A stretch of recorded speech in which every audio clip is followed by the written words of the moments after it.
everybody. Thank you for joining me. As always, your presence is appreciated. So let's go ahead and do what we came to do. Get this book review.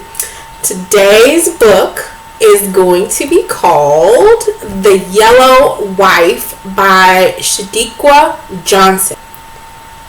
Okay, so let's go ahead and get into this book review. The main character of the book is Phoebe Dolores Brown. She lived on a plantation and was the daughter of the owner, Mr. Bell. Phoebe lived a sheltered and fairly privileged life because of this fact. She was taught to read and write, which was against the law back then. Phoebe also played the piano, was a seamstress, and what I would call a medicine woman apprentice. Her life changed trajectory when the previous assistant to Miss Bell died. Phoebe was thrust into working in the house and attending to Miss Bell's demands. And Miss Bell, I think she just had it out for Phoebe. Number one, because Phoebe was the daughter of her husband. And Phoebe had an air about her that indicated her mindset was not that of a slave. And I think Miss Bell was intent on knocking Phoebe down a few notches. I think Miss Bell wanted Phoebe to understand that she was in fact a slave and was no better than the other slaves and would be treated as such. However, Mr. Bell considered and treated Phoebe like his daughter to a degree. And one of the rules was that Phoebe could not be physically disciplined in terms of being spanked, thrashed, physically injured. It was almost as if it were hands off Phoebe. And Miss Bell, she didn't like this. She did not like it at all. I believe Miss Bell intentionally went after excess to have relations. I think Miss Bell knew that Exus and Phoebe had a thing for each other. And I think that Miss Bell wanted Phoebe to know, I can have your man. Like, I can have your man and you are a slave and you need to be put in your place. So I'll let you find out what happens with that. But life further got complicated when Phoebe's mother died and Mr. Bell was in a nearby town wounded from their carriage accident. Obviously, I can't say car or vehicular because they didn't have those back then. So it was a carriage or buggy. So they had an accident and Phoebe's mother died and Mr. Bell was wounded in another town. And during that time, Miss Bell said, Phoebe, you going on the auction block. I mean, this was the perfect time Miss Bell could do this, and she went for it. She said, oh, you got to go. You got to go. And so Phoebe was put on the auction block. And that journey was an ordeal. And so Phoebe was not the most cooperative slave. But she was purchased by a man that owned the Devil's Acre, which was a slave jail in Richmond, Virginia, and the owner was Mr. Mars. The jail was known for its cruelty and punishment. The accommodations were, inhumane, and this was a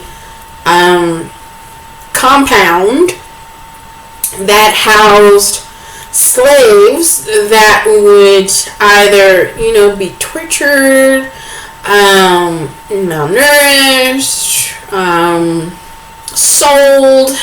bought and sold. It was just a very what we would call deplorable situation.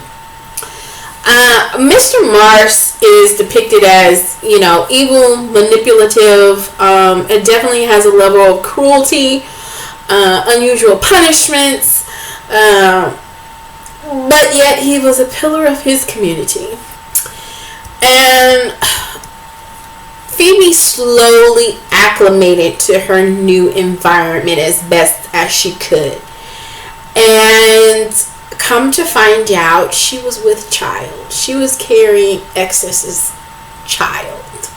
And because of Phoebe's appearance, obviously she was half black, half white.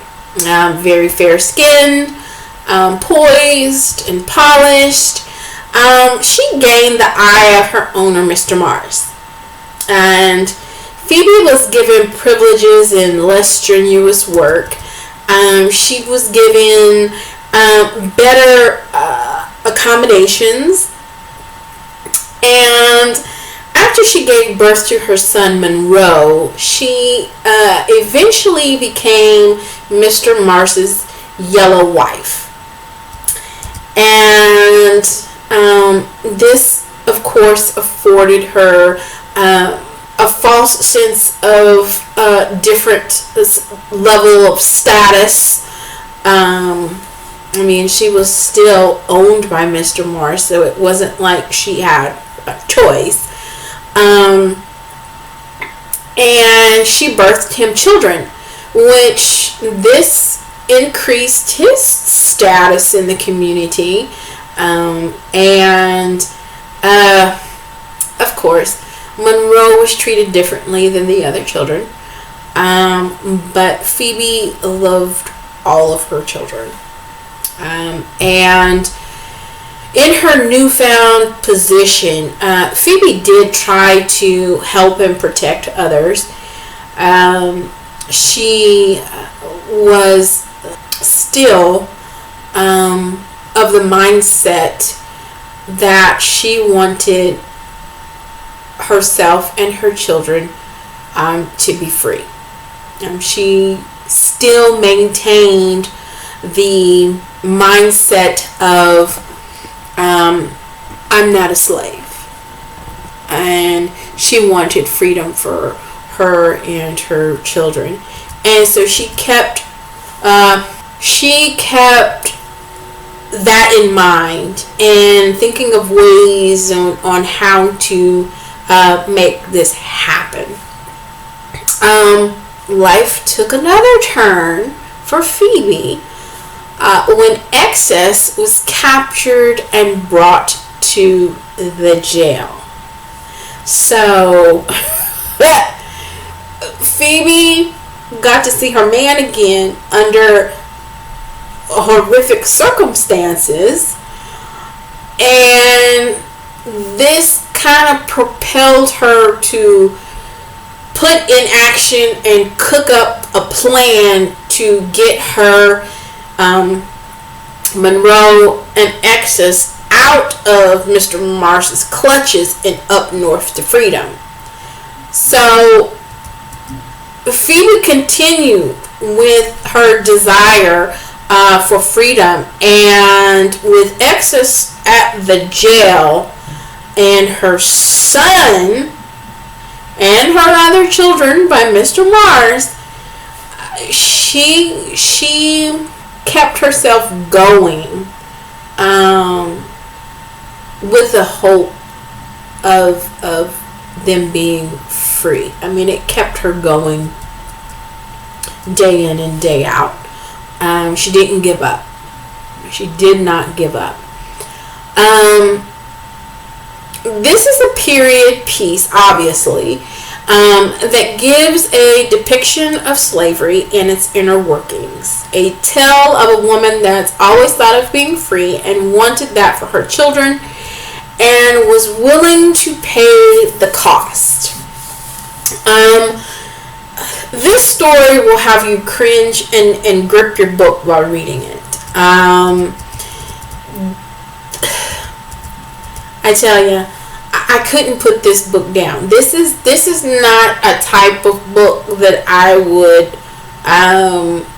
normally want to read.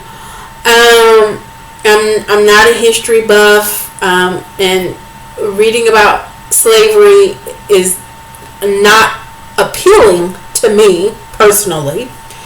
However, the author did an excellent job of keeping you engaged and wanting to know what happens next. I caution you that this may be a difficult read due to the topic and the graphic depictions. I give credit to the author for relaying a hard story in a tasteful manner. Like I said, I'm not a history buff, but I was impressed to find out that this was an actual place with a different name, of course, but I was impressed to find that out. I did not know that. So be sure to read the author's note for more information on how this story developed and its relation to true history fact. I will let you read the book to find out what happens to Excess, Mr. Mars, Phoebe, and her children. I will let you find out the details, twists, and turns of Phoebe's journey. Will Phoebe, Excess, and the children get to freedom or not? You have to read the book to find out. I found this to be a surprisingly awesome read. I give it a 5 out of 5. So subscribe, click like, share. If you've read the book, comment your thoughts. I would like to know what you thought of this book. And until next time, keep turning the pages, my book lovers.